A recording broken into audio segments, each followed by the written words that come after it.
Hare Krishna. Dandavat Hare pranams to Krishna. everyone. Thank you very much for joining, everybody. We will be starting with a very short kirtan. And today being the second day, that is Gita summarized chapter 2, we will be discussing about the Guru, and here we will be taking blessings from our Gurus as well. Hare Krishna. Hare Krishna. Shri Guru Charana Padma Kevala Bhakti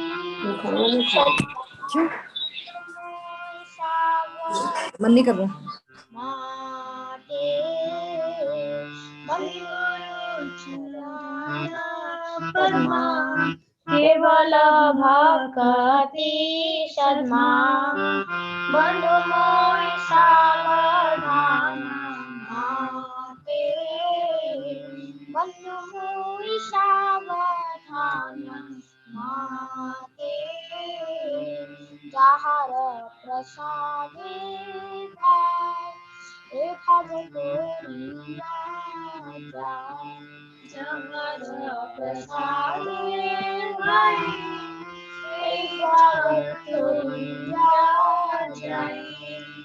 Krishna Prapti Hoi Jaha Ate Krishna Prapti Hoi Jaha Ate Krishna Prapti Hoi Jaha Ate Krishna Prapti Hoi Jaha Guru Mukha Padma Vakya Chitta Goriya Guru Mukha Padma Vakya Chitta Goriya Harina Kori Ho Mani Asha Harina Kori Ho Mani Asha Guru Charani Ravi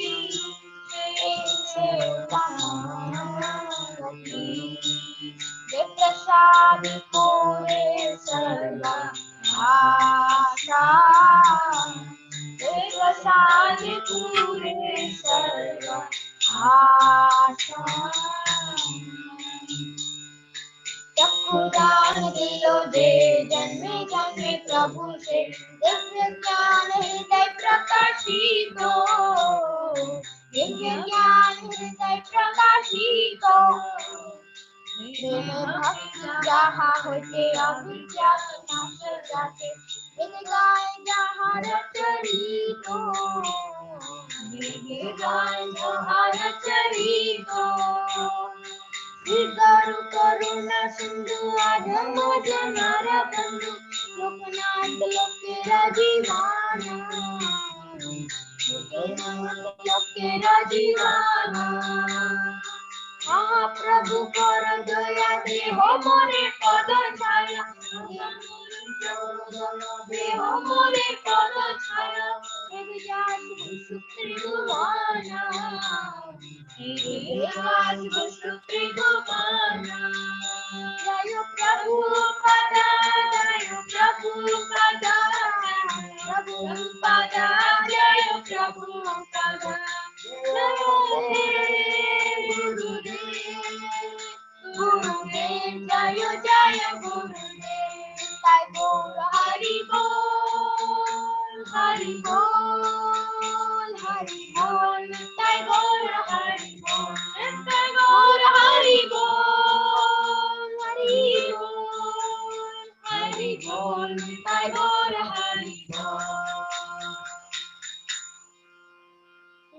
Hare Naam Sankirtan ki jai Hare Krishna Mahamantra ki jai Srila Prabhupada ki jai Namacharya Haridas Thakur ki jai Srimad Bhagavad Gita ki jai Jai Gaur Premanande. Hari Hari Bol Hari Hari बोल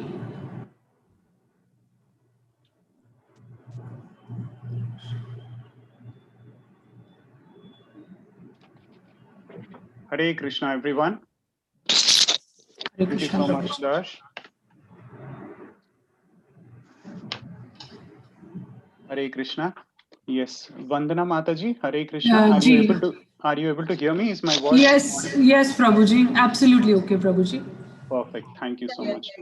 Is there anyone else we need to make a co-host, Mataji? Yeah, Anurag, I'm not able to find her, so I think she's not joined still. Okay, Mataji. So I have shared the link for YouTube Live as well. Yes.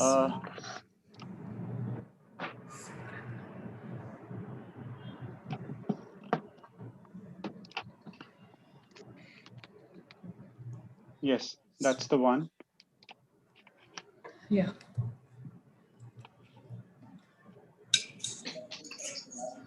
Okay. So we'll start with our day 2. Welcome everyone to our day 2 session. So before we get into our day 2 session, we'll do a quick round of recap as to what we have learned yesterday.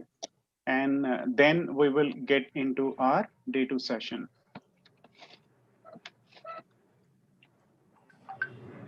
Okay.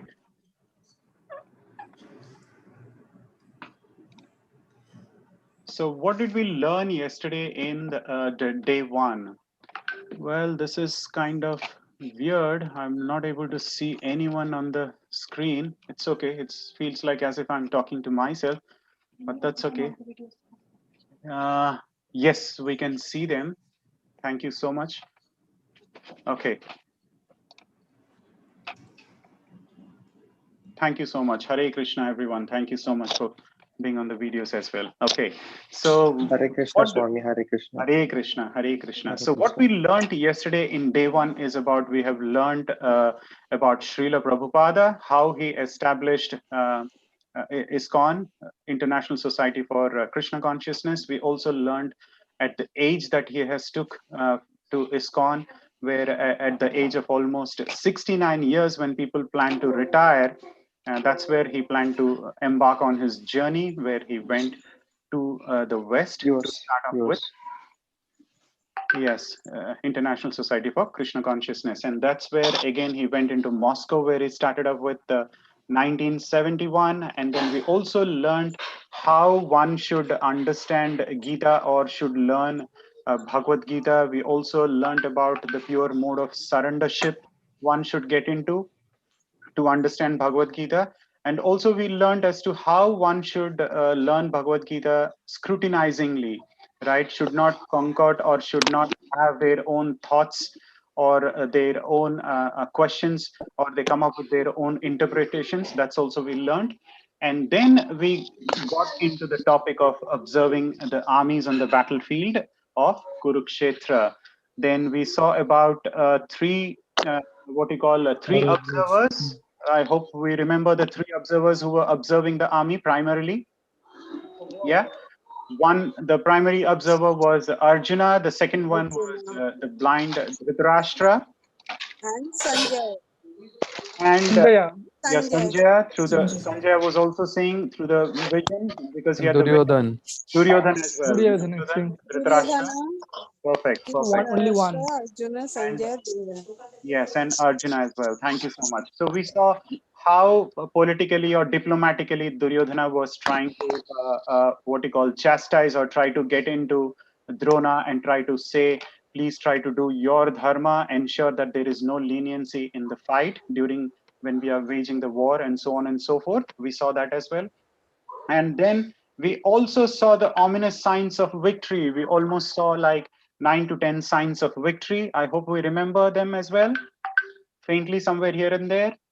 The first sign, yeah, the Lord Krishna being the side of the Pandavas, Hanumanji on the flag, right? The chariot given by Lord Agni, perfect. What else? Madhava, yes, thank you so much. Madhava. And when Madhava is there, the goddess of Lakshmi is there beside Madhava. Perfect, that was one more sign.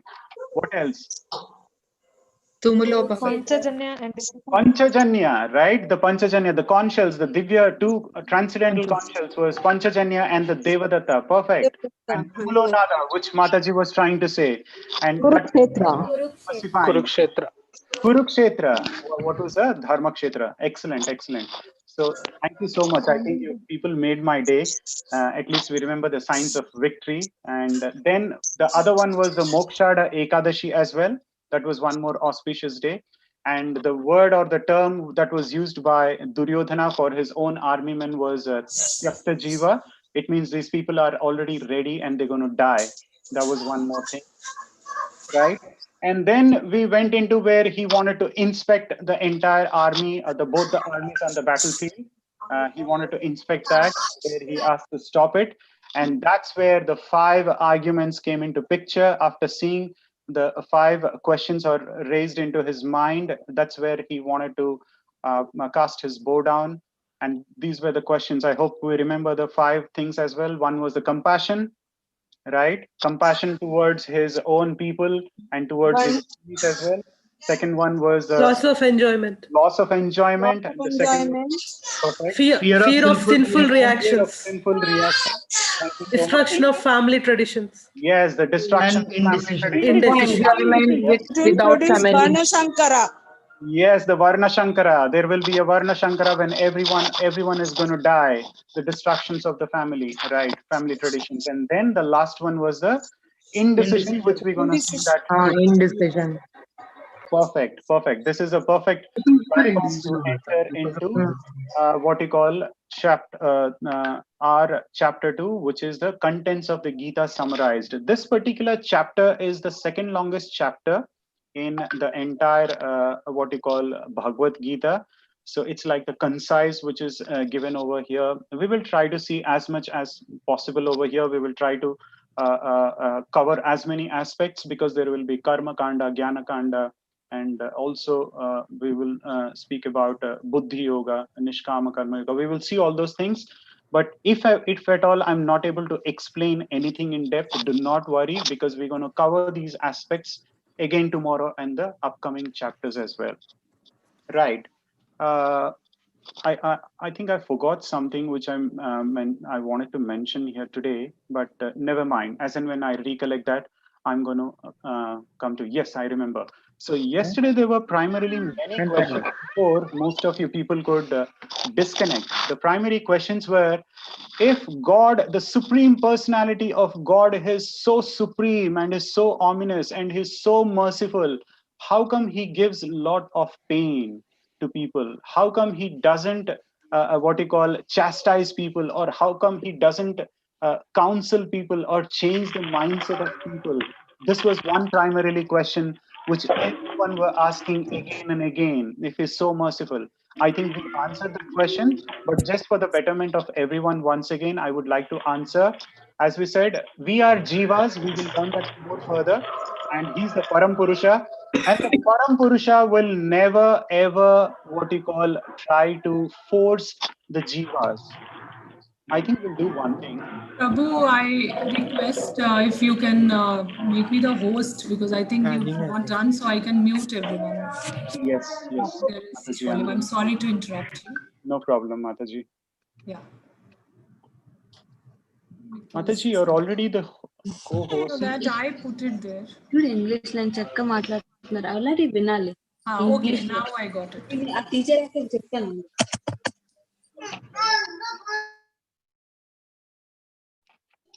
Yes. Sorry, everyone. I had to mute.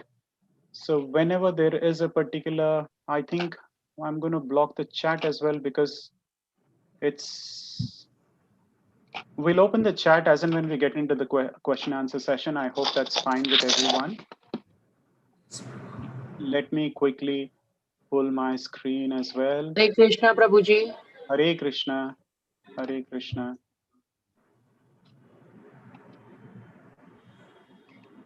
Give me a minute. Let me pull the screen as well.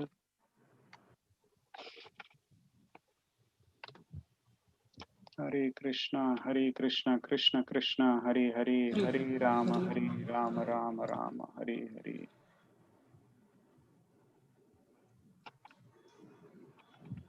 Hare Krishna, Krishna Krishna, Hare Hare, Hare Rama, Rama Rama, Hare Hare.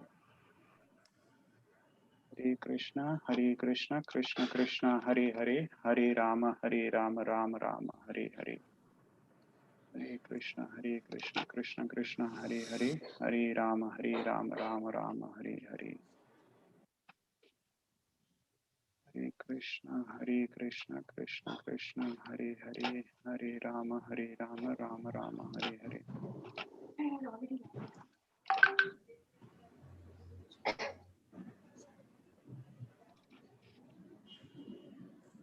Okay. Are you able to see my screen? Yes, Prabhu. Yes, Prabhuji. Yes, Prabhu. No, not yet. Screen is not to be seen. Okay, screen is not to be seen.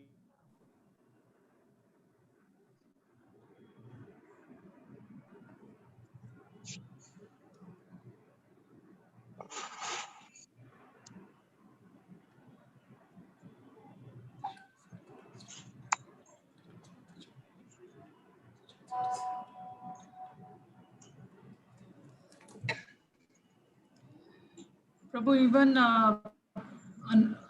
Mataji is also joined, so we need to make her also co-host. Now screen is seen, Prabhuji. Yeah, we are able to see the screen, Prabhuji.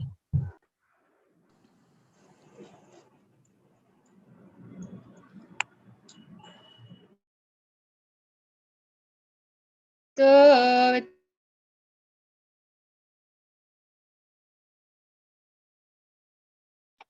Yes, Vandana Mataji, you said I need to make someone else as a co-host.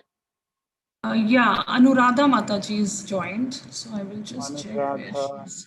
Mataji. Yes, done. Yeah. Done with the co-host. Anyone else, Mataji? That's all. That's all. That's all? Okay, perfect. Yes. Right, so we are able to see here.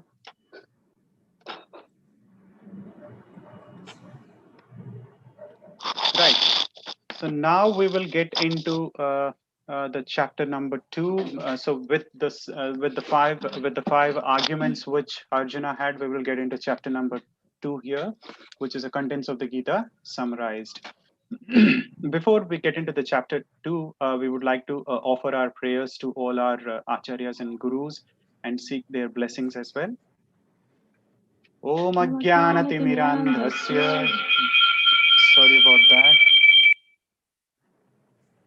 Sorry.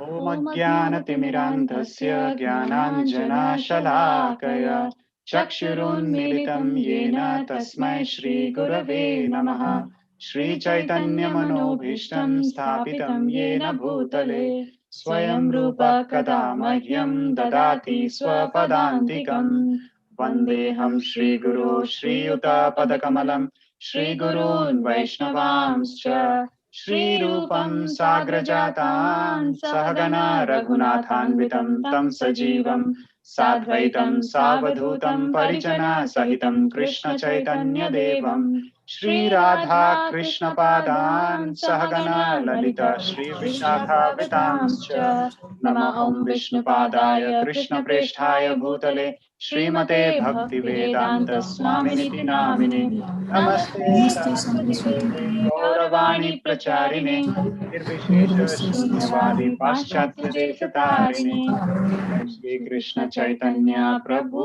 Nityananda Shri Advaita Gadadhara Shivasadi Gaura Bhakta Vrinda Hare Krishna Krishna Krishna Hare Hare Hare Rama Rama Rama Hare Hare Hare Krishna Krishna Krishna Hare Hare Hare Rama Rama Rama Hare Hare Hare Krishna Krishna Krishna Hare Hare Hare Rama Rama Rama Hare Hare.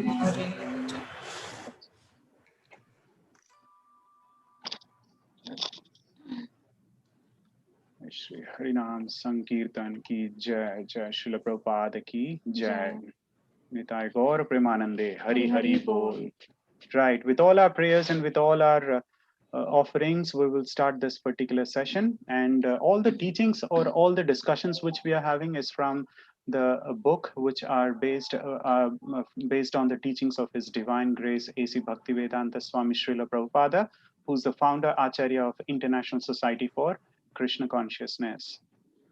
Right. This is what we discussed a while ago. These were the 5 questions, or rather the portions which were asked yesterday, the arguments, and that's where Arjuna cast his bow down saying, I do not want to fight.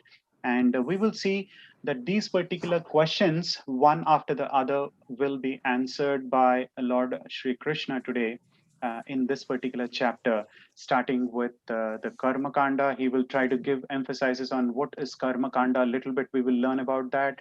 And then we will also see something about what is Jnana Kanda or the Jnana Yoga. And also we will see a little bit about the Sankhya Yoga. What is the Sankhya Yoga as well? Okay.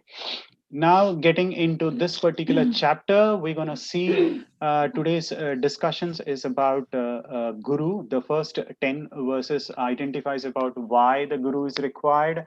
We will see how Arjuna finally he surrenders. Once he surrenders, then we will see that Lord Krishna, from becoming from his friend, then he becomes like a Guru over here. We will see that.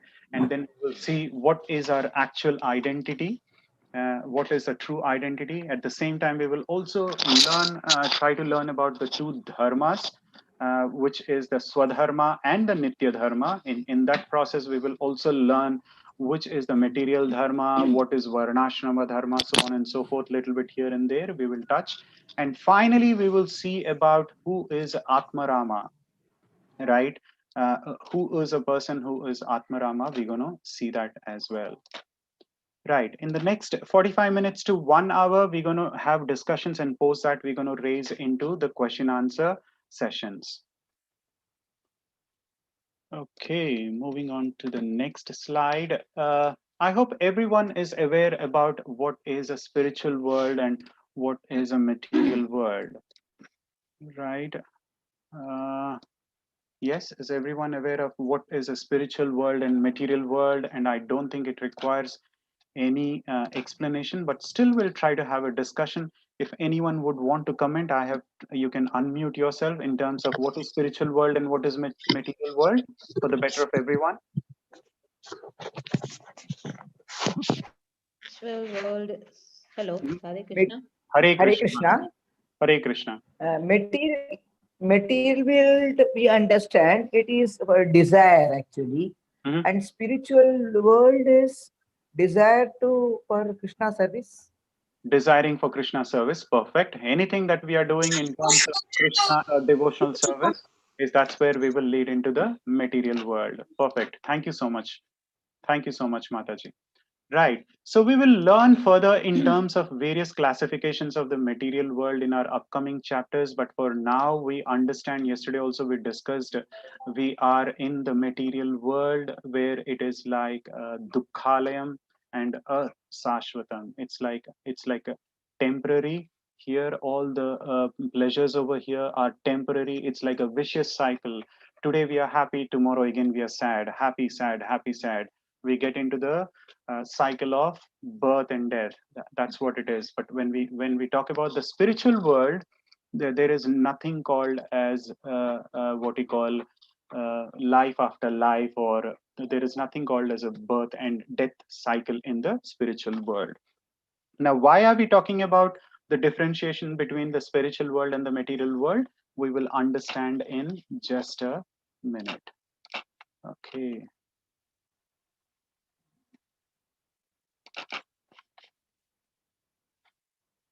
Moving on to this particular slide. So basically, why am I not able to move to the next slide?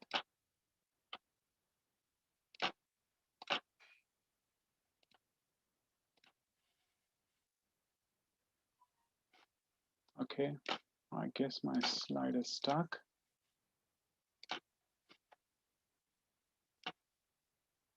Okay, perfect. So now we're going to see the various stages of realization here. Now, why do we have to see the various stages of realization here? We will try to understand that in a bit moment. Now, what is the fundamental aspect of this particular spiritual wisdom we will try to see by understanding through the various stages of life? You wanted me to maximize? Okay, perfect. Right. Now we need to understand here from this particular picture.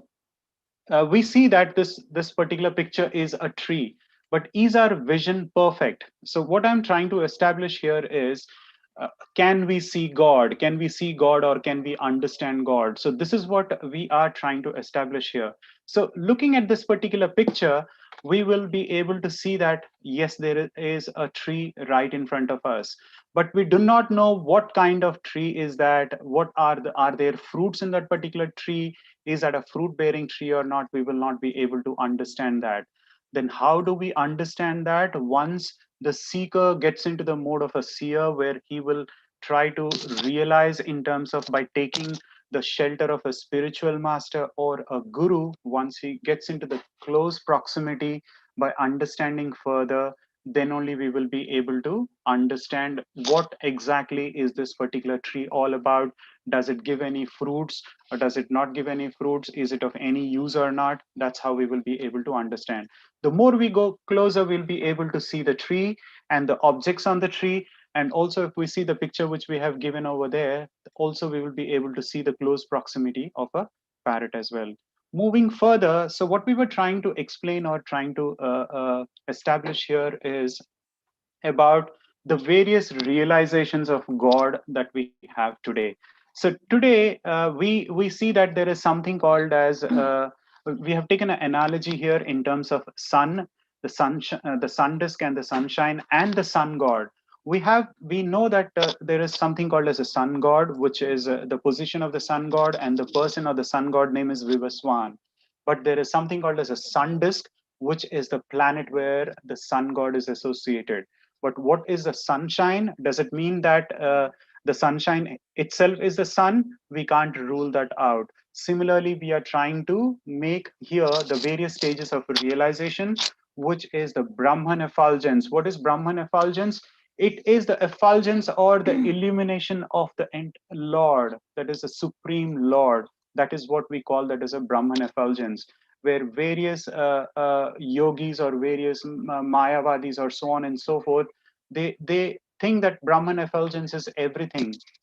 But if you go beyond, just like the way we gave an example of a tree, if they go beyond, we will understand the realization of one more, which is called as a Paramatma realization, right? Now, once you understand the Paramatma realization and try to connect further, then we will understand that there is also a supreme person or the supreme personality of Godhead, which is called as Bhagwan. Just in our simple terms, for example, let's say if I would want to make friendship with you, let's say if I just want to know, well, we have Vandana Mataji here. So I just know Vandana Mataji, and Vandana Mataji knows me as just a hi bye. But I do not know anything further or beyond or any other information about her. Neither she knows any information about me.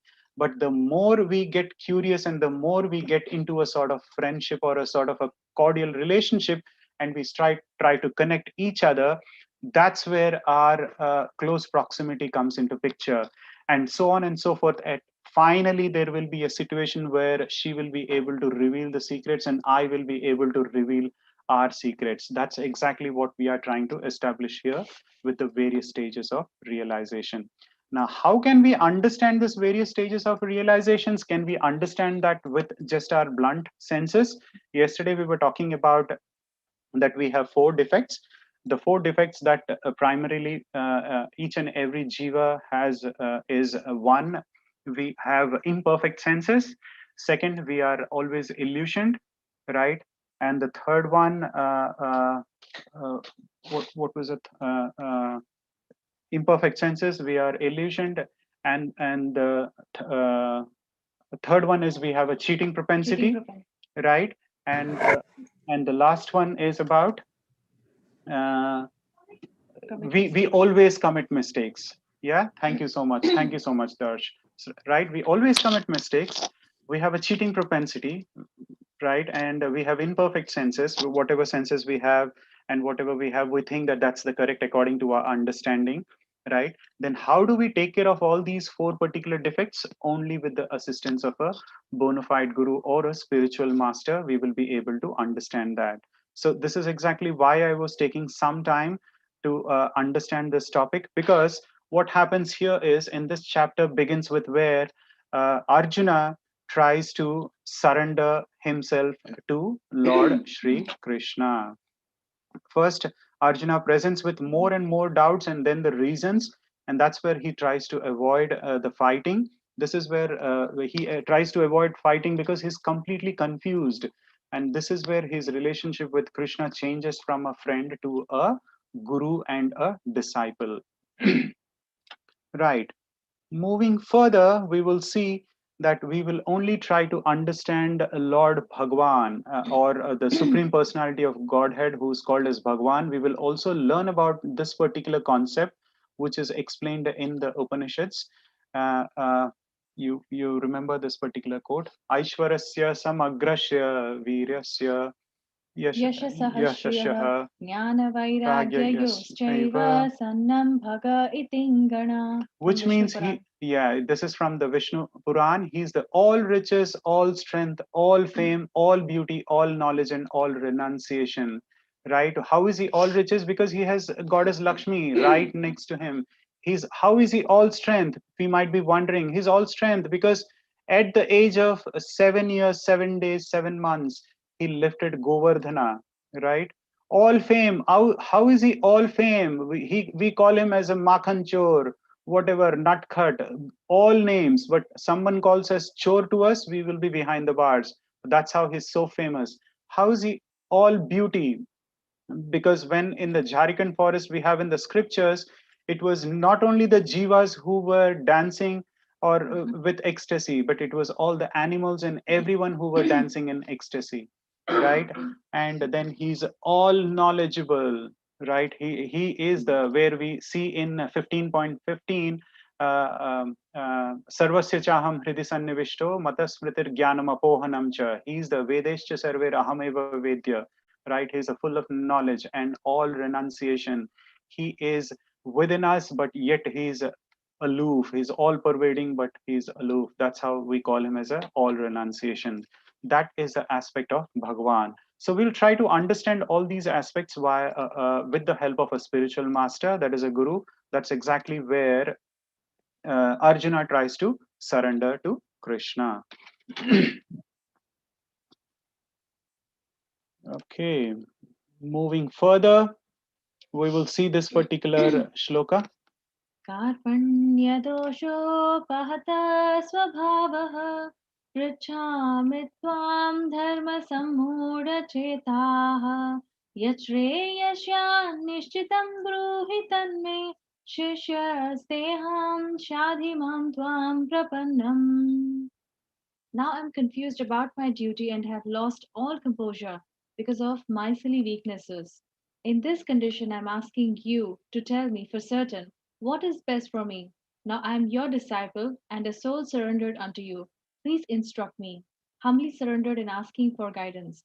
Okay, so in this particular verse, what we are trying to understand is Arjuna's surrender. What is Arjuna? Why is he surrendering it? Because he doesn't know what to do. With those four arguments, he really doesn't know what to do. That's where Krishna's role from a friend turns into a guru, right? Arjuna expresses the need to surrender here because he's confused about his duty. What was his duty? His duty was a Kshatriya, but he forgets about his duty. And why does he forget that? Because he's lost all composure because of the miserly weakness. This is what is explained here in this particular verse. Now, what is the essence of this particular verse? As we have established just a while ago, is to approach a bona fide spiritual master, right? Now, if we are unable to make any decision, so on and so forth, we need to approach a bona fide spiritual master. Now, who's a bona fide spiritual master? The bona fide spiritual master is the one who comes from a proper bona fide parampara, right? And how will he help us? He will help us to come out of our material entanglements. This way, the master will be able to properly guide us to execute whatever is the purpose, or whatever is the purpose of our life. Now, how is that? Because a person with a bona fide spiritual master is supposed to know everything, because this particular person, whoever is a bona fide spiritual master, he not only knows about himself, he's not only a self-realized soul, but he's supposed to know everything. What do you mean by supposed to know everything? He's supposed to know his acharyas and the scriptures. Thus, this is exactly why one should not remain in the material entanglements or any attachments, but rather approach to a spiritual master without making any decisions of our own. We should surrender to the spiritual master and take shelter of a spiritual master to understand further about the scriptures and make use of the scriptures in our day-to-day life. Right. Here in this particular verse, also Srila Prabhupada has explained this verse or referred this particular verse in terms of a forest fire. Why has he referred in terms of a forest fire? Because the material disturbances are so horrible in our life, in our day-to-day life. Just like a forest fire can burn the entire forest, these material disturbances can also burn. And it is explained as a miser because one who does not utilize the most valuable asset. What is a most valuable asset in our life? That we are born as a jiva. As a jiva, how? What jiva? As a human form. We have taken the life of a human form, and in this particular human form itself, we can solve all the problems. How can we solve all the problems? By surrendering to a spiritual master and by taking the shelter of the shastras and getting into the mood of our Kali Yuga Dharma. What is a Kali Yuga Dharma? Which Lord Chaitanya Mahaprabhu has already established, which is nothing but the Nama Sankirtana. Hare Krishna, Krishna Krishna, Hare Hare, Hare Rama, Rama Rama, Hare Hare. So one who wastes his time in this particular material body conception is as good as they are wasting their entire human life. They think that they are just like Arjuna was attached, he was compassionate towards his particular his parents, his relatives, and everyone. It's as good as we are getting into that particular mood of attachments. Now, this is where Krishna chastises Arjuna, and he says, "Please get out of your bodily concept of life and try to understand what is your real dharma." Right. Moving on further, we will get into the next slide. This is where we will try to understand what is a real identification. The real identification today is, if we ask, who are you? We will say that I am Shiva. We will say that I'm Shiva, I'm 10 years old, 20 years old, 30 years old, 40 years old, I'm a male. So we are talking through a bodily concept of life here. But however, we need to relate it to a soul. And this is where Krishna establishes the concept of a soul here through this particular verse. So let's try to understand this verse here, which is the real identification from birth to death. Dehinosmin yatha dehe kaumaram yauvanam jara tatha dehantara praptir dhirastatra namuhyati. As the embodied soul continuously passes in this body from boyhood to youth to old age, the soul similarly passes into another body at death. A sober person is not bewildered by such a change. So this is where Lord Krishna tries to establish, or the Supreme Personality tries to establish. If we understand so far, we need to understand that he's the maintainer of innumerable living entities, not only us. There are various, or there are innumerable living entities. And how does he maintain them?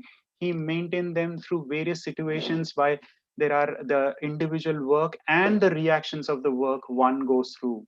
That is exactly how he maintains them. So this particular verse also will get into the second argument, which what you call Arjuna was talking about in the previous chapter, which we learned. The second argument was enjoyment. He cannot enjoy, the loss of enjoyment, right? So here we will be able to understand the change of body is only a cause of lamentation, and Krishna refutes here by saying the change of body is a natural change. If one is born today, is sure to die, because he will go through the progression of birth, youth, that there are various 6 stages of it. You goes through the youth, then he gets into the old age, and then through a disease, and then finally he dies. And nobody laments for such a natural change. That is exactly what he is trying to establish here. So he's trying to say, Krishna, that a dhira is a person who will never be bewildered by any of these bodily concept changes, which is from boyhood to youth and to old age. One who has a perfect knowledge, and who has a perfect knowledge of the constitution of the soul and the super soul, that is soul, that is my atma, and the super soul, which is paramatma, and the material nature will be totally undisturbed by any of these bodily changes, and he will be also able to tolerate the dualities. Now, what do I mean by dualities here? Happiness, distress, right? Happiness and sad, all those dualities he will be able to tolerate. Now, what is the purpose? Once one will be able to tolerate these dualities, they will be eligible to liberate from this particular bondage or the cycle of birth and death. Okay, moving on further, we are trying to show here in terms of explanation here with a cage, right? The cage is like our body, which is a material body, which is made up of the 5 elements, which we will learn that in the upcoming chapters. And the parrot, which is inside the cage, we are trying to refer here as a soul, right? There is a soul within us, and without the soul, the body cannot do anything. The symptoms of the soul are the consciousness. It gives the consciousness to our entire body. Without the soul giving a consciousness, I will not be able to lift my hand as well. So we will see the differentiation between soul and the body in just a while. Okay, moving on. Now, how can we come out of this particular bodily concept of life? There is only one and only way, which is by chanting Lord's the name, the holy name, the Maha Mantra. We also established yesterday. In this Kali Yuga Dharma, there is nothing else. We cannot do our, we will learn from the previous, in the next chapters as well. We will not be able to do so many yajnas, homas, and so on and so forth, which these days we guys are getting into, or we, most of the families or most of the people are getting into doing all these kriyas. We will learn in the upcoming chapters, because the paraphernalia today is not pure. The person who is performing is not pure. The place where it is being performed is also not pure. All the circumstances come into picture, but the only thing for this Kali Yuga Dharma is the chanting of the holy name, which is Hare Krishna, Krishna Krishna, Hare Hare, Hare Rama, Rama Rama, Hare Hare. Right. Moving further, we will see how the body and soul are different.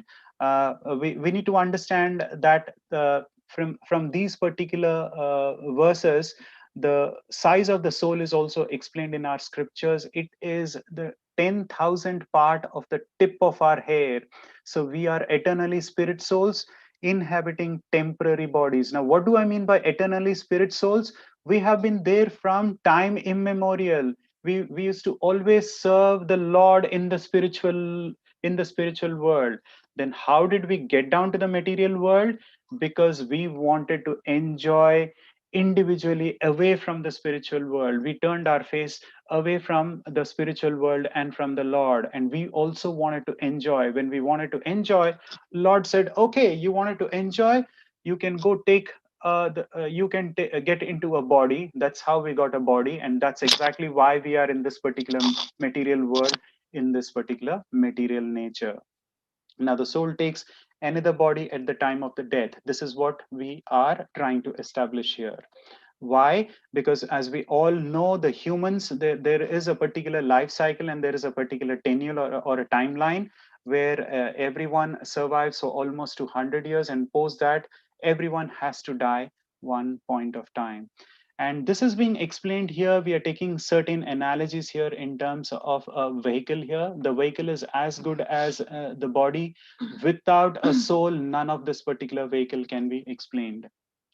Yes, so we see over here that we are thinking that we are this body, but actually we are this soul. Why? Because if you see over here, we have this trike, which is in the first picture, and also we have this bike, which is a two-wheeler, and also we have this car.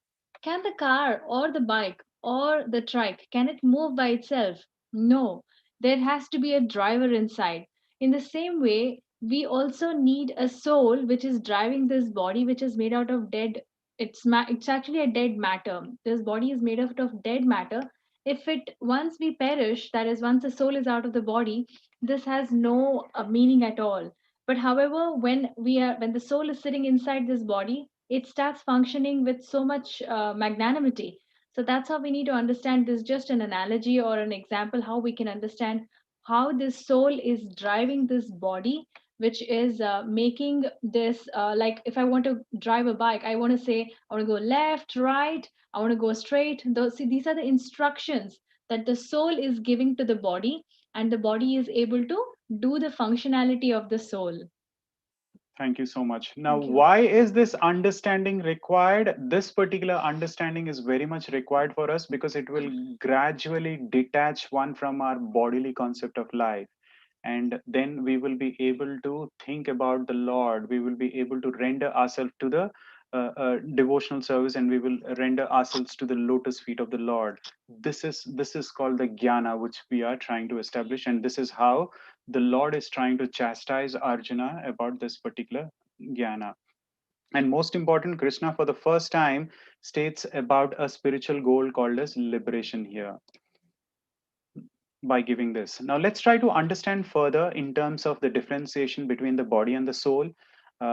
These are like the body is like a dead matter, as good as like a matter. However, the soul is a spirit soul, right? And the body is not conscious. Without the soul, the body is totally not conscious. However, the soul is conscious.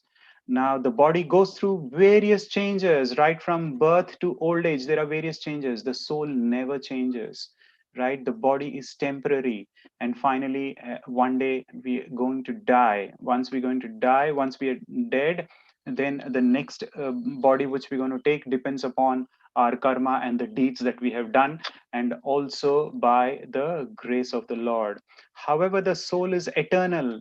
It's always alive. It's never dead. These are the primarily differences between the body and the soul. Right. So what are we trying to learn over here in terms of the differentiation between a body and the soul? Because this is the first time where Krishna is trying to give the jnana part of it. This is the jnana part of the jnana yoga part of it. And also he's trying to explain in terms of the Sankhya philosophy.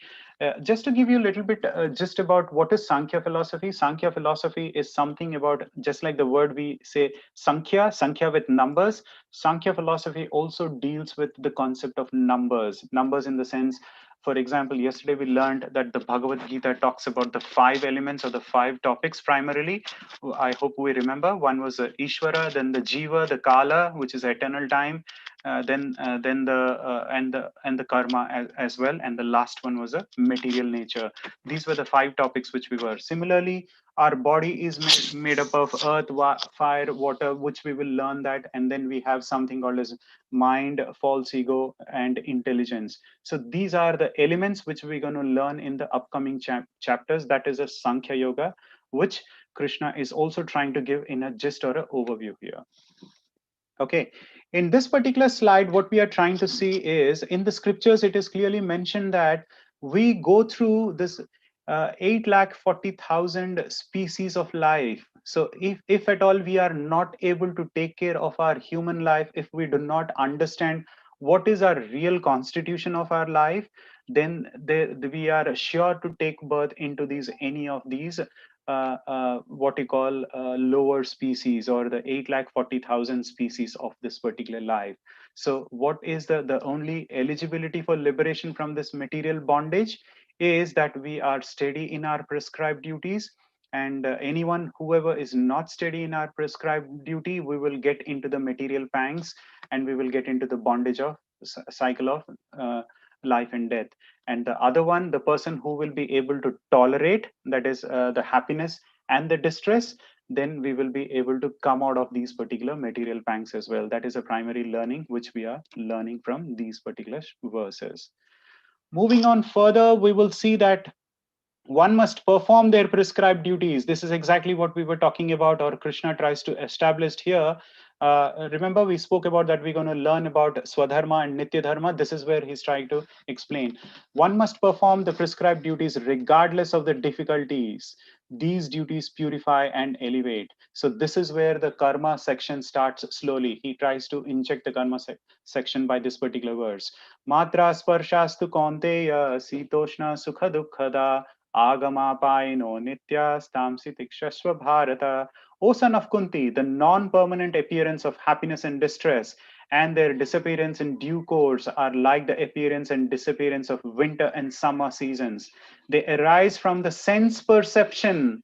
So, ocean of Bharata, and one must learn to tolerate them without being disturbed. This is what we discussed a while ago, that how we will not, that we, as we all know, summer doesn't remain all the times. After summer, the seasons change. Similarly, after happiness, there is always sadness is going to come into picture, right? Everything changes. So this is exactly what we learned a while ago, and Krishna is trying to establish here as well.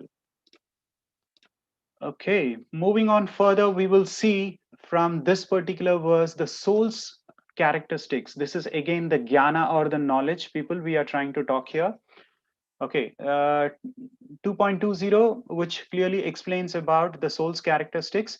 Na jayate mriyate va kadachin nayam bhutva bhavita va na bhuyah ajo nitya sashvato yam purano na hanyate hanyamane sharire. For the soul there is neither birth nor death at any time. He has not come into being, does not come into being, and will not come into being. He is unborn, eternal, ever existing, and primeval. He is not slain when the body is slain. The soul is always Satchitananda, just like our supreme soul, or just like the Lord, just like the super soul is Satchitananda, eternal. Our soul is also Satchitananda. What is Satchit? Sat, Chit, and Ananda means? Sat means the eternal, Chit means full of knowledge, and Ananda is full of blissful. This is a soul's characteristics, which Krishna tries to explain by this particular verse.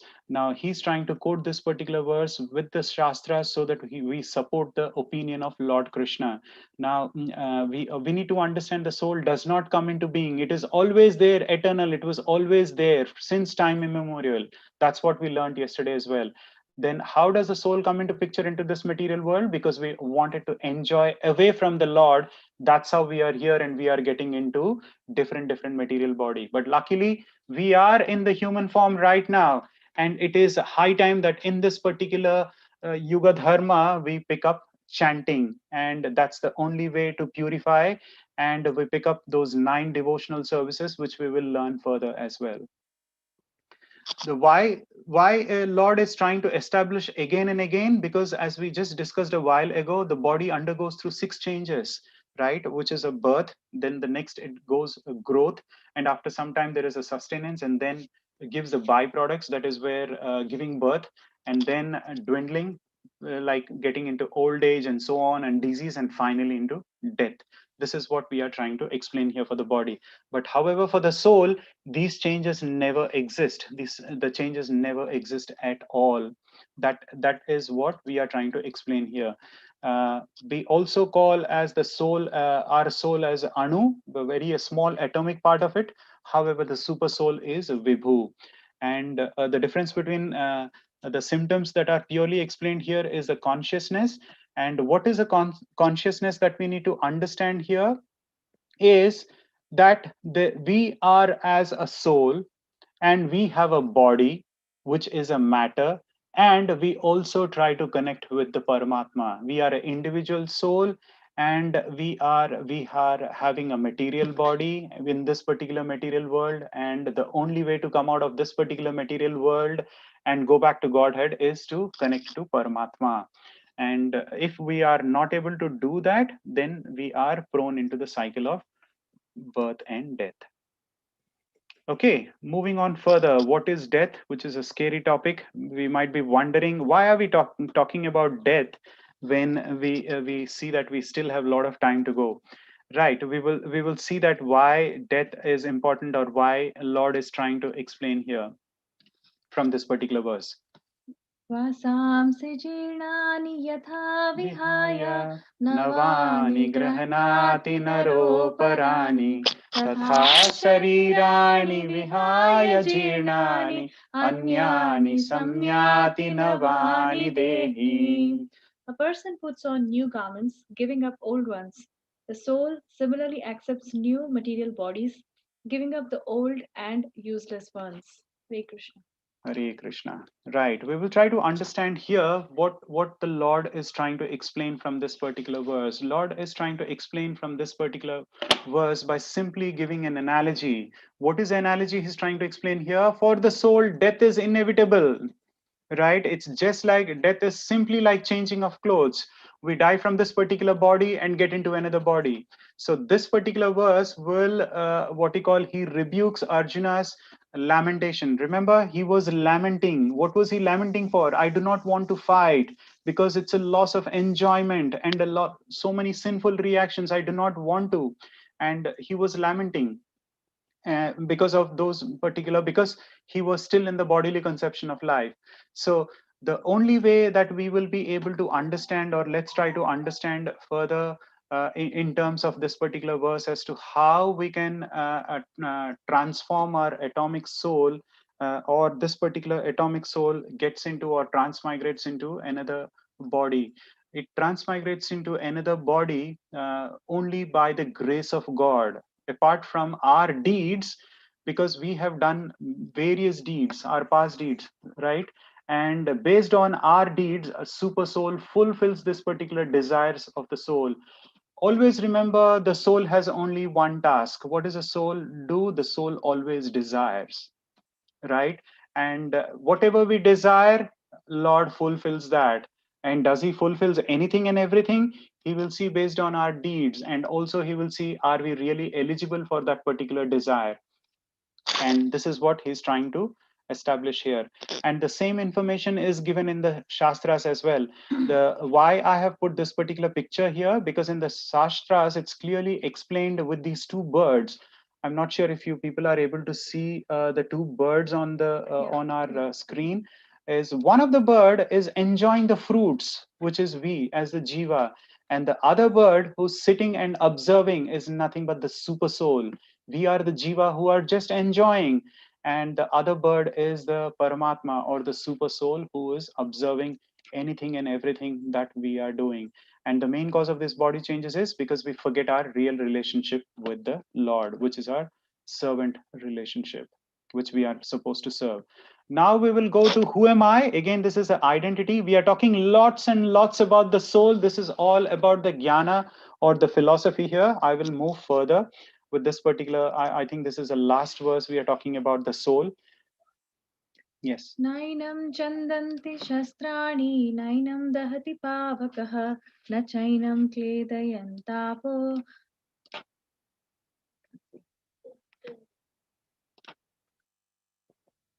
No, it's not muted.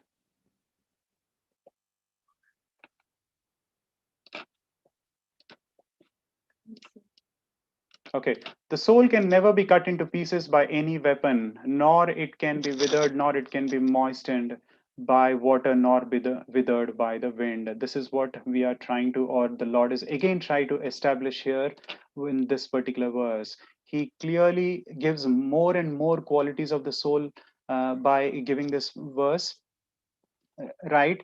And repeatedly, again and again, he's emphasizing, Krishna is emphasizing and repeating himself to remove all the doubts. So these are the doubts which we have to dispel from ourselves as well, that we, in our body, there is a soul, and the soul's symptoms are consciousness.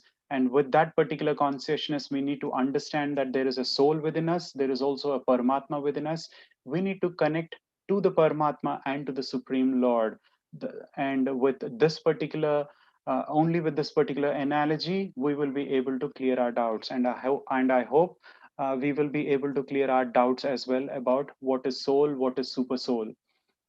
Right? We will see in the finally the features of the soul. The soul is an individual which is like a anu, which we just discussed, and the soul is indestructible, and the soul is always eternal. It's there from time immemorial, and the soul is immeasurable. We just discussed a while ago.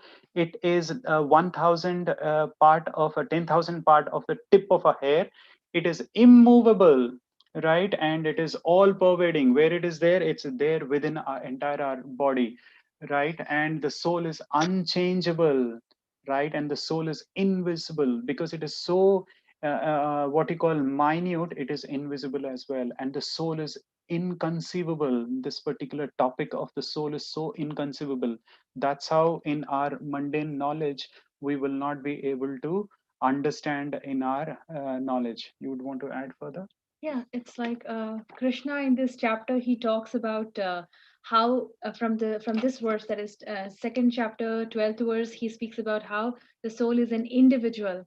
And also he says that in the second, from 18th shloka to 23rd shloka, this is like a summary of how Krishna gives so much importance about we are actually the soul and not this body which we have misinformed to ourselves. The moment we get this body, we think that we are this.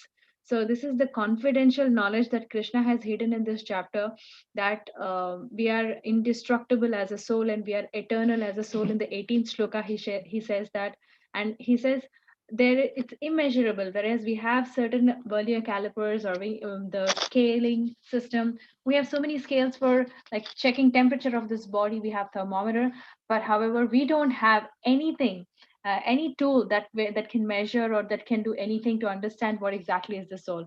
So we think that we are not the soul because we can't understand from our blunt senses.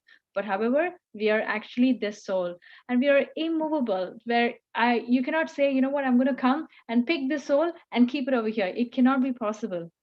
But we think that those are the kind of senses that we have, that if I cannot touch or if I cannot move, it means that it does not exist. But actually, can we really touch our brain? Can we really touch our intelligence? It's not Our possible. mind, Like, no, it's not it's possible. not. It's the same. Like, we cannot touch even our soul, but it's there. And Krishna is giving away the secret in Bhagavad Gita, and it's all pervading. So soul is all pervading. It's all over our body. And also, it's unchangeable. It cannot be changed. It's invisible. Of course, none of us can see, and it's inconceivable. So we cannot understand this soul. Rather, it's Krishna who is trying to help us, to make us understand and try to utilize the soul in the service so that we can go back to Godhead. Hare Krishna. Hare Krishna. Thank you so much. Right. So now that we understood so much about soul, what is about soul, now we will get into our bodily concept in terms of what is birth and reincarnation. जातस्य हि हि ध्रुवो ध्रुवो मृत्युर्ध्रुवं मृत्युर्ध्रुवं जन्म जन्म मृतस्य मृतस्य च तस्मानपरिहार्यर्थे न न त्वं शोचितुमर्हसि. शोचितुमर्हसि. One who has taken his birth is sure to die, and after death, one is sure to take birth again. Therefore, in the unavoidable discharge of your duty, you should not lament. So, this is where he's trying to establish about the Karma Kanda, or this particular section, right? So, he's trying to emphasize or chastise Arjuna, saying, there you go, you cannot move away from the cycle of birth and death.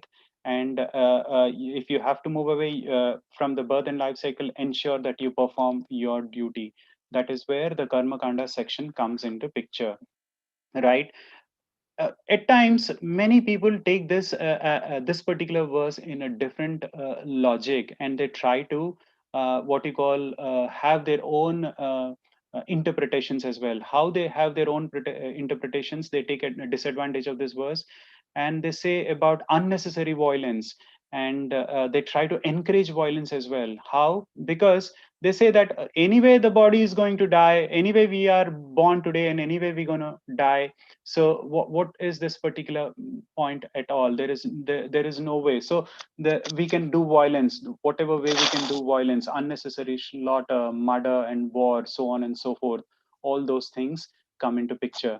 But at the same time, violence and while violence and war are inevitable, well, they can be easily inevitable. Why it was inevitable? Because during the war of Kurukshetra, it was the Lord's will.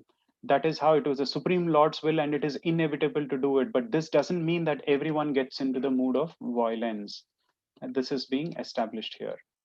Okay, quickly moving on to the dharmas and the real dharmas. I think we have taken almost time. Maybe in another 10 minutes, we should be able to wrap this particular entire topic, and then we can get into the question answer sessions. What exactly is our real dharma then? This is where Lord Krishna explains about the Swadharma and the Sanatana Dharma. What is Sanatana Dharma and what is Swadharma? And also we will see what is a real dharma, is to avoid the typical Hindu misunderstanding here, right? We will try to see this in the upcoming verses here. And these particular verses will refute those verses, or those verses of Arjuna, where he tries to, or the questions of Arjuna, where he said, I will get into the sinful reactions and the loss of the destruction of the family and so on and so forth, are refuted here by Lord Krishna. Yes. हतो वा प्राप्स्यसि स्वर्गं जित्वा जित्वा वा भोक्ष्यसे महिम् तस्मादुत्तिष्ठ कौन्तेय युद्धाय कृतनिश्चयः. O son of Kunti, either you will be killed or on the battlefield and attain the heavenly planets, or you will conquer and enjoy the earthly kingdom. Therefore, get up with determination and fight. That's what he's trying to establish here. So let's try to understand a little bit further here. Right. So what happens when we do our prescribed duty? What exactly is our prescribed duty in this particular Kali Yuga Dharma? So if we get into our prescribed, let's say we get into the Karma Kanda section, what exactly is karma? Karma means doing an activity or an action. So whenever we get into a Karma Kanda, we gain certain material happiness. We are doing any and every activity to gain some kind of material happiness, right? This exactly is a real definition of a karma and a kanda, karma kanda. But however, what exactly is our prescribed duty? That is called as swadharma. What is the swadharma? We need to understand that. So to understand swadharma, that is where Lord emphasizes or brings in about something called as the so-called social orders of life. What are the so-called social orders of life? Which is called as Varnashrama Dharma, right? So what is Varnashrama Dharma? That is the duties which are performed in accordance to the religious scriptures or the religious principles that are mentioned in the Shastras, and according to our particular body. And this way, once we perform these duties, one will be able to achieve liberation. That exactly is called as a Swadharma. Now, when it comes to Arjuna, who was Arjuna? Arjuna was a Kshatriya. And what exactly was his particular dharma? His dharma was to fight. There are four things which Arjuna or a Kshatriya has to take care of. The four things that a Kshatriya has to take care of is, one is to protect the citizens from any of the difficulties, take care of children and the law and order and the woman as well in the society, and conquer any enemies as well, and then rule the world according to the religious principle. You have any to add? Right. So this is the particular dharma about the Kshatriyas. Now, what will happen, or what is the result if somebody avoids in the mood of Kshatriya? Then they will get into the sinful reactions, and then they'll get into the bondage of life and death, because they are attached. They gets into the attachment. So we just spoke about Varnashrama Dharma. Just to give you some more information about the Varnashrama Dharma, there are four Varnas. I'm sure everyone are aware of it. If not aware, one is a Brahmana, the other one is a Kshatriya, and the third one is a Vaishya and the Shudra. And the ashramas one gets into is the Brahmacharya, Grahastha, then the Varna, then the Vanaprastha, and the Sannyasi. We will learn all these things little further in our upcoming chapters. I think it's a chapter 4. We will learn all these concepts in detail as well.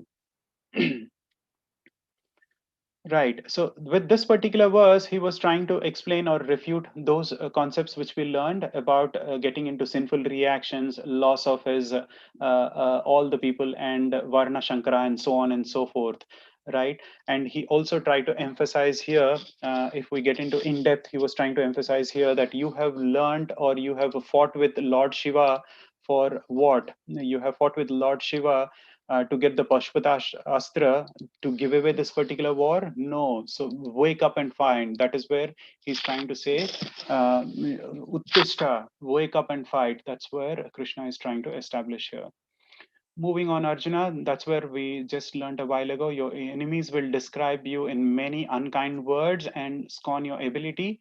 So what could be more painful for you? So wake up and fight, Arjuna. That's where he's trying to explain here. The two dharmas which we just understood, one is our Swadharma, which is a bodily concept, and the Nitya Dharma, which is a constitution of the soul. And the constitution of the soul is to always get into devotional service and serve the Lord. Yes. Kramanashosti pratyavayo na vidyate swalpamapyasya dharmasya trayate mahato bhayat. So here Krishna is trying to establish again, in this endeavor, there is no loss or diminution, and a little advancement on this path can protect one from the most dangerous types of fear. And what is the most dangerous types of fear? Is the loss of birth and death cycle, one getting into the birth and death cycle. This is where Lord Krishna is trying to explain the difference between Karma Yoga and Buddhi Yoga. Buddhi Yoga is also called as Nishkama Karma, right? So we understood what is Karma Yoga. Yoga means connecting to the Lord, right? But however, Karma Yoga means we are doing an activity to gain a material benefit. Very simple for our understanding. While we get into the, before we get into the next chapters, Karma Yoga means we are doing some kind of an activity to gain a material benefit. But what is Nishkama Karma? We are doing an activity, but we are not even looking forward for any particular material benefit. That is called as a Nishkama Karma, or so-called Buddhi Yoga. Now, how do we get this Buddhi Yoga? By learning those three concepts. What are the three concepts which we learned a while ago? The most confidential information, or the confidential information that we learn, that we have a body, the body is a matter, and we have a soul, and we have to utilize our consciousness, and then we have to connect to the Paramatma. That if we understand that, then we are in the platform of Buddhi Yoga or Nishkama Karma Yoga. That is what Lord is trying to establish here from this verse. Now, all we need to understand in Nishkama Karma Yoga is you are doing a work, but the work is a detached work. Why is it a detached work? We are just working because we are not expecting any results from that work. Whatever results we are getting, we are offering it to the Lord. That is the main. But however, in Karma Kanda, what did we do? We are looking for material benefits or fruitive activities we are doing. What are those fruitive activities? Because we are looking for results.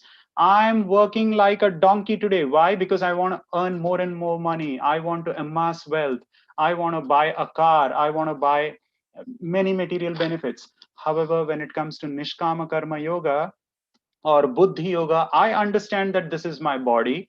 I know what is a simple living and a high thinking concept, and I know how much I have to earn. And if I'm earning, what is my living? I can understand all those concepts, and that's how I'm able to connect to the Lord. This way, I will be able to go back to Godhead. And however, in this particular, in the other way, which is Karma Kanda, it will lead to the further bondage. Why? Because I'm always interested in material happiness. And why material happiness? Because I'm attached to my family, and I'm thinking that I'm the whole soul breadwinner of my family. And if I die, my family will not be able to sustain further. Remember, which he was talking about Varnashrama, right? So this is the main thing which we need to understand here, or Krishna is trying to establish about Nishkama Karma Yoga. It is the transcendental quality of work. Why transcendental is used? Transcendental is nothing but spiritual. It becomes all the activities that we are doing in the Buddhi Yoga become spiritual because we are connecting it to the Lord. And we are connecting it to the Lord only for the benefit of Krishna and nothing else. Whatever karma we are doing, it is called as Krishna karma we are doing. This is why it is explained here. And why, again, we are explaining here, this is an eternal credit and there is no loss on this path. There are various references that are being given in the Shastras. I'm sure most of you people would have known about the Ajamila story, because Ajamila was a great devotee, and finally at the end of his lifetime, he got into some kind of an attachment with what you call a maid servant, and finally at the end of his lifetime, because he has done a lot of devotional service in his previous lives, he was able to call his son's name as Narayana, and that's how the Lord was able to give him another chance. So, and this is the way, the highest elevation to the next life. So if at all we have done some sukruti now, there are chances that there is if at all we fall down also, there are chances that we can get into the human form, rather than going into those other 8,40,000 species form. We can get into the human form is being emphasized here. Right, moving on further. So the only way, and the only way is in this particular yuga, the yuga dharma, is the chanting of the holy names. That's the only way that we can go through, by chanting the holy name, which is Hare Krishna, Krishna Krishna, Hare Hare, Hare Rama, Rama Rama, Hare Hare. Right, we will get into the last section of this particular chapter, about what is Atmarama. Atmarama is a person who is called as a self-realized soul, one who understands all these concepts which we learned now in terms of what is a Sankhya Yoga, what is a Jnana Yoga, who will be able to make use of what is a matter, what is a spirit soul, and what is a bodily concept of life, and so on and so forth, will be called as a Atmarama. That is what Lord is trying to emphasize here. And the self-realized soul is also called as Sthita Prajna, or Samadhi. He gets into the complete mood of Samadhi. So these are the 4 questions which Arjuna asks to Lord Krishna. Like, what are the symptoms of such kind of a person? How does he speak? How does he sit? Oh Lord, please explain me. How does he walk? This is what he is trying to explain here. So the person in this particular verse, the person is always steady in Krishna consciousness, right? We just discussed what are the general symptoms. He's always steady in Krishna consciousness. For him, nothing matters. He is free from all worldly pleasures and material desires.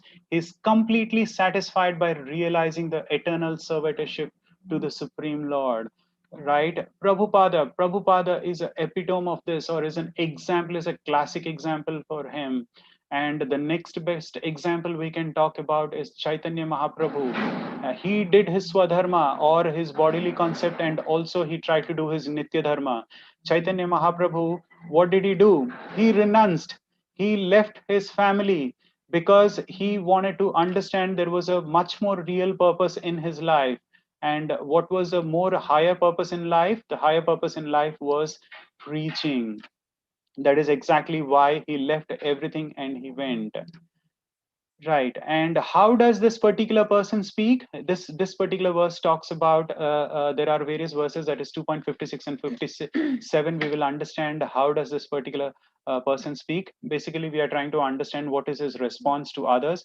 He's always a steady mind person, and he's equipoised. He's never what he call, he doesn't get into the mood of distress or unhappiness, right? He's free from attachment, fear, and anger. Nothing affects him.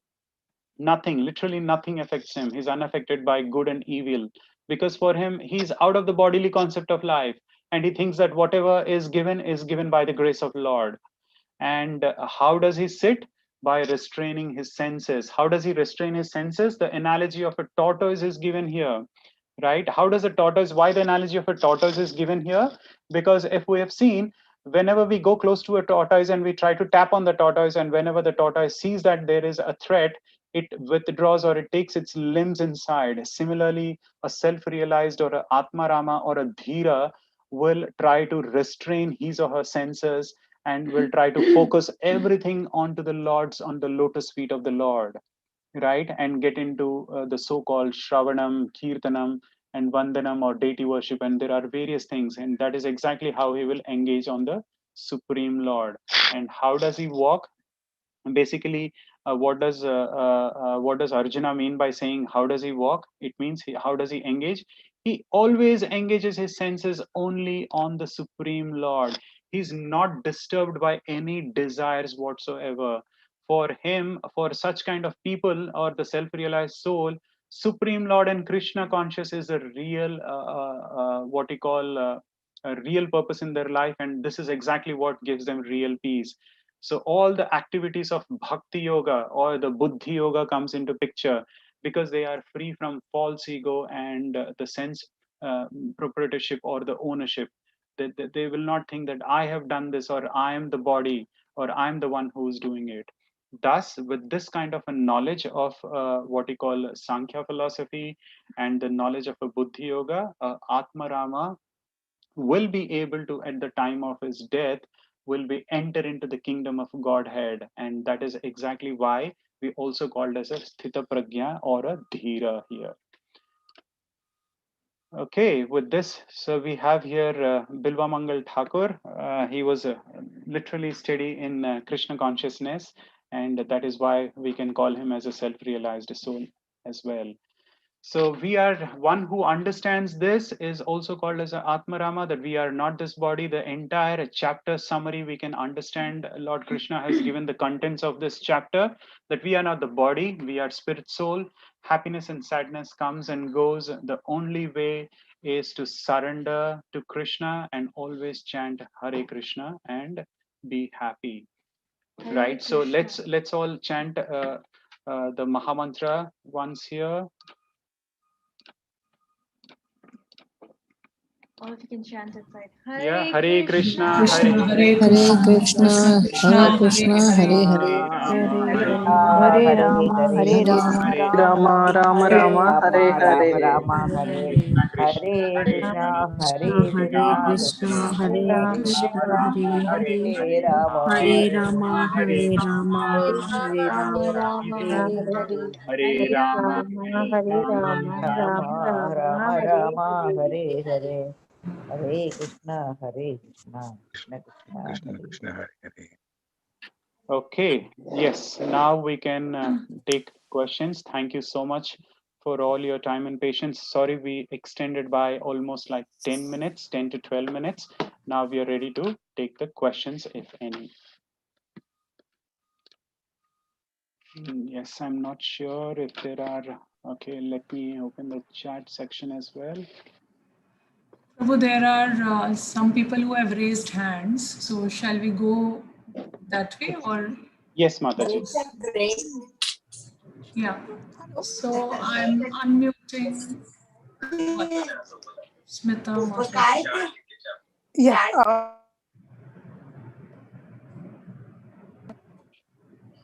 Hello. Yes. Hare Krishna, Prabhuji. Hare Krishna, Mataji. It was a lovely session today. Can I request you to, like how we had the summary yesterday? I missed some part of it. So can we have that summary of the second adhyay? Yes, we can have the summary. You want us to give a summary today or tomorrow?